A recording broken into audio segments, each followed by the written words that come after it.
Funkcie kódovania sú dôležitým nástrojom pri kontrole rozmerov. Automatická kóta. Vytvoríme ju 2 kliknutiami na rozmer, ktorý chceme odmerať.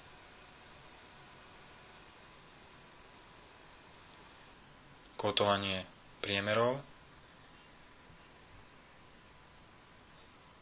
Takisto vytvoríme 2 kliknutiami.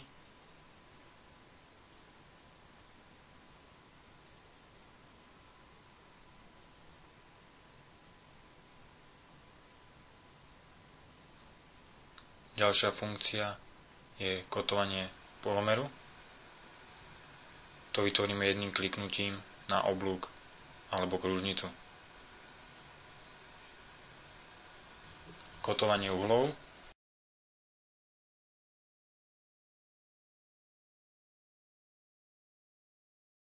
Vytvoríme ho kliknutím na prvú časť a druhú časť, ktorá je pod určitým uhlom. Ďalšie kliknutie nám určí, kde sa bude tento uhol zobrazovať a ďalej už len vizuálne upravenie.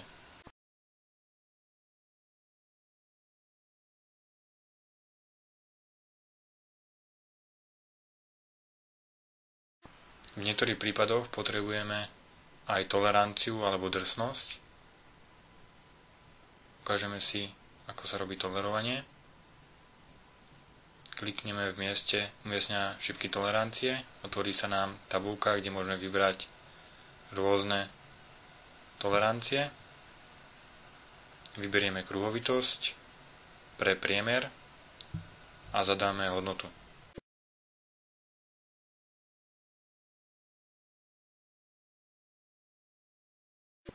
Potvrdíme. Pomocou myšky presúvaním môžeme toto tolerančné okno posúvať na požadovanú pozíciu.